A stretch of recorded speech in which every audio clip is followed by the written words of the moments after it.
আসসালামু আলাইকুম। প্রত্যেককে শুভেচ্ছা জানাচ্ছি মাসুম মাহবুব।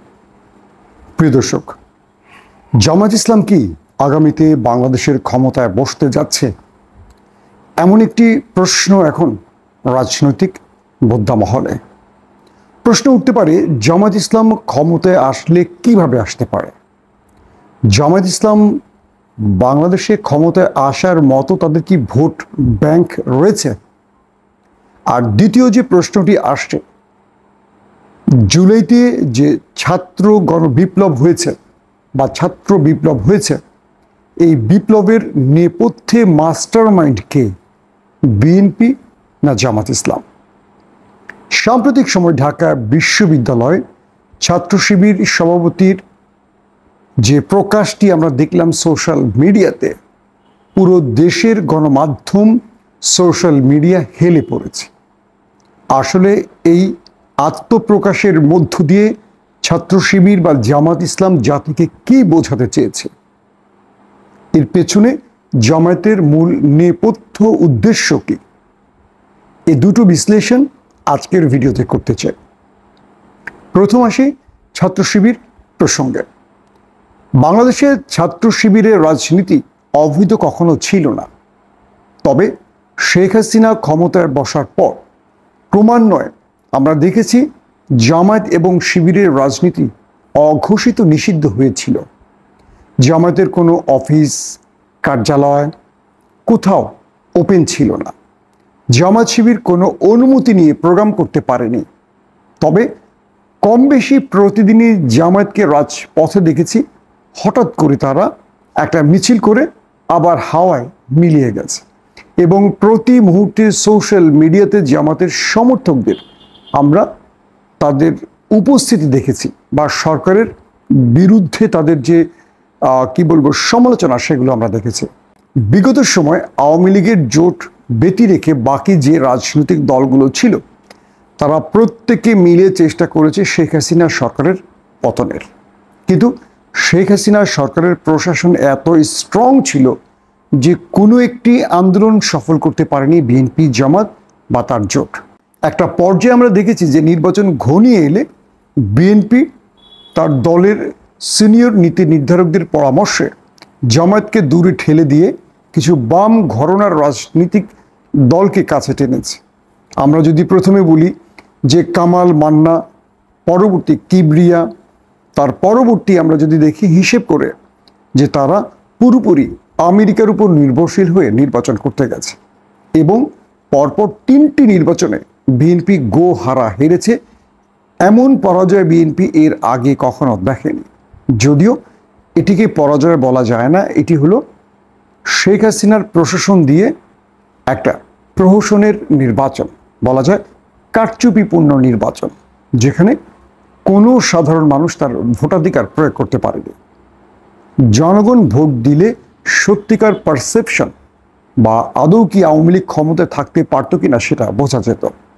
তো এই ক্ষেত্রে বিএনপি, জামাত বাংলাদেশের সবচেয়ে বড় বড় আন্দোলনগুলো করতে পারলেও শেষের দিকে এই দুটো দলের মধ্যে টানাপোড়েন সৃষ্টি হয় কেবল ভারতকে খুশি করানোর জন্য। অর্থাৎ বিএনপির মধ্যে যেসব সিনিয়র নেতারা রয়েছেন, তারা ভারতকে বোঝাতে চেয়েছেন যে তারা জামায়াতের হাত ছেড়ে দিয়েছে, ভারত যেন তাদের ক্ষমতায় বসায়।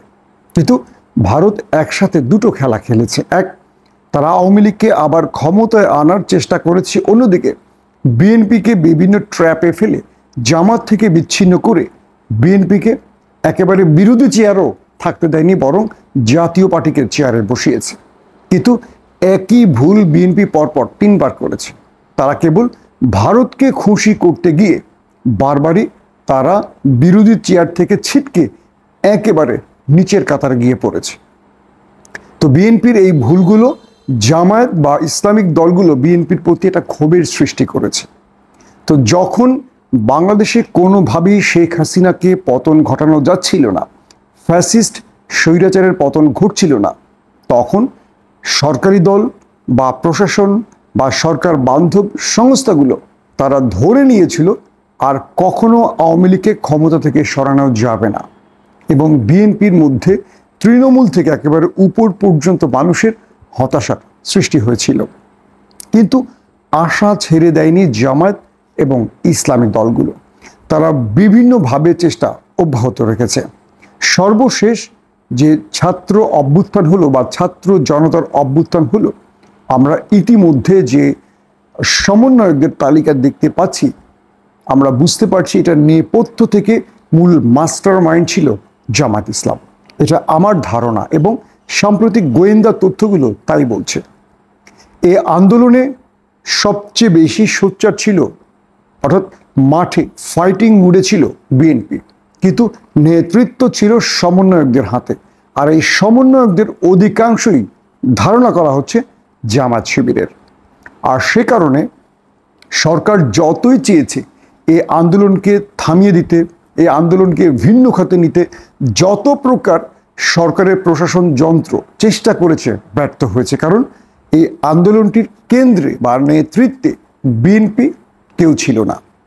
আমরা দেখতে পাচ্ছি ঢাকা বিশ্ববিদ্যালয়ের সভাপতি, সাদিক, সেক্রেটারি, একের পর এক যাদের তালিকা আসছে, এরা প্রত্যেকেই শিবিরের রাজনীতির সাথে সম্পৃক্ত। এবং যে সমন্বয়করা, প্রধান সারির যে সমন্বয়করা রয়েছেন, তাদের নেপথ্যে এরাই ছিলেন মাস্টার মাইন্ড, এদেরকে পরিচালিত করেছেন। এবং আমরা দেখেছি যখন এই আন্দোলনটি শুরু হয় এবং ছাত্ররা মানে সমন্বয়কদের অনেকে গ্রেফতার হয়, তখন এই আন্দোলন ভিন্ন খাতে চলে যেতে শুরু করেছিল বা এই আন্দোলনকে সরকার দমিয়ে ফেলেছিল এক প্রকার।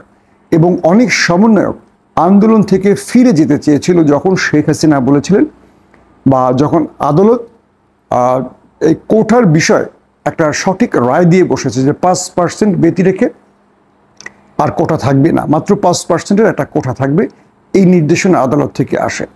তখনও শিবির পুরো বিষয়টিকে নিজেদের কন্ট্রোলে রেখে এক দফার দাবিতে চলে যায়, আর সেটি হলো শেখ হাসিনার পদত্যাগ। এবং শেষ পর্যন্ত শেখ হাসিনা পদত্যাগ করে দেশ ছেড়ে চলে যান। বিভিন্ন গোয়েন্দা সংস্থার ব্যক্তিরা জানাচ্ছেন, মানে আমাদের দেশে যে গোয়েন্দা সংস্থাগুলো আছে, ডিজিএফআই কিংবা এনএসআই সহ আরও যে গোয়েন্দা সংস্থাগুলো আছে, তারা মনে করছেন যে এই আন্দোলনটির একদম টপমোস্ট যারা মাস্টার মাইন্ড বা নেতৃত্বে ছিলেন, যারা গোপনে ছিলেন, এরা জামাত এবং শিবিরের লোক। যে কারণে এই আন্দোলনকে কোনোভাবেই সরকার ভিন্ন খাতে নিতে পারেনি। এবং 6 সমন্বয়ককে গ্রেফতার করে তুলে নিয়ে নির্যাতনের পরেও এবং তারা যখন ডিবি হেফাজতে আন্দোলন বন্ধের ঘোষণা দিয়েছে, অর্থাৎ হারুনের ভাতের হোটেলে যখন সমন্বয়করা বলেছেন যে আমাদের দাবি আদায় হয়ে গেছে, আজকে থেকে আর কোনো আন্দোলন সংগ্রাম আমরা করব না, মানে একেবারে আন্দোলন সংগ্রাম স্থগিত করার ঘোষণা দিয়েছিল নাহিদ ইসলাম, আপনাদের মনে আছে, ডিবি কার্যালয় থেকে। কিন্তু নেপথ্য থেকে মাসুদ, হান্নান মাসুদ এবং আরও বেশ কজন আমরা দেখেছিলাম সেই আন্দোলনকে অব্যাহত রেখেছে এবং তারা একটার পর একটা কর্মসূচি দিয়ে সরকার পতন ঘটিয়েছে। আমরা যদি দেখি বড় ফ্রেমে, যে মূল সরকার পতনের এই ঘোষণাটি কিন্তু আমাদের আসিফ কিংবা নাহিদ বা সার্জিসরা কেউ দিতে পারেনি। তারা ডিবি হেফাজত থেকে ফিরে তাদের নিজেদের ঘরে তারা গৃহবন্দী ছিলেন। এই সময়টা দ্বিতীয় সারি থেকে উঠে আসা সমন্বয়ক হান্নান মাসুদ এবং আরও কয়েকজন, রিফাত শরীফ না কি নাম, এরা সবাই মিলে শেষ পর্যন্ত সরকার পতনের ঘোষণা দিয়েছিলেন। বলা হচ্ছে এরা প্রত্যেকে ছিল শিবির জামাতের ট্র্যাপে, অর্থাৎ শিবির জামাত নেপথ্য থেকে অন্য পরিচয় এদেরকে কন্ট্রোল করেছে। এবং শোনা যাচ্ছে পরবর্তী সময় এই সমন্বয়কদের পুরো নিরাপত্তার দায়িত্বটি নিয়েছিল শিবির জামাত, যে কারণে প্রশাসন তাদেরকে সহজে ধরতে পারেনি। অর্থাৎ শত চেষ্টা করেও আমাদের গোয়েন্দা সংস্থা, প্রশাসন এই সমন্বয়কদের ধরতে পারেনি। ইভেন ইন্টারনেট বন্ধ করে দেওয়ার ফলে এই সমন্বয়করা নিজেদের মধ্যে যোগাযোগ করতেন সরাসরি টেলিফোনে, অর্থাৎ মোবাইল ফোনে। সেখানেও সরকার চাইলে তাদের ধরতে পারত, কিন্তু সেখানেও পারেনি, কারণ শিবির সেখানে বিশেষ টেকনিক ব্যবহার করেছে, একাধিক সিম ব্যবহার করেছে। একটা সিমে কথা বলে সেই সিম বন্ধ করে তারা অন্য সিম প্রবেশ করিয়ে কোনো একটি জায়গায় আশ্রয় নিত বা থাকতো। আবার যখন প্রয়োজন হতো তারা সেই বিশেষ সিমটি অন করে কথা বলে সেটিকে আবার বন্ধ করে দিয়ে অন্যত্র চলে যেত। এইভাবে সরকারকে তারা ফাঁকি দিয়েছিল। প্রশ্ন হলো যে এই আন্দোলনটি সফল হওয়ার পেছনে সবচেয়ে বেশি মাঠে লড়াই করেছে, জীবন দিয়েছে কিন্তু বিএনপি বা ছাত্রদল, বা এক কথায় বিএনপি সমর্থিতরা।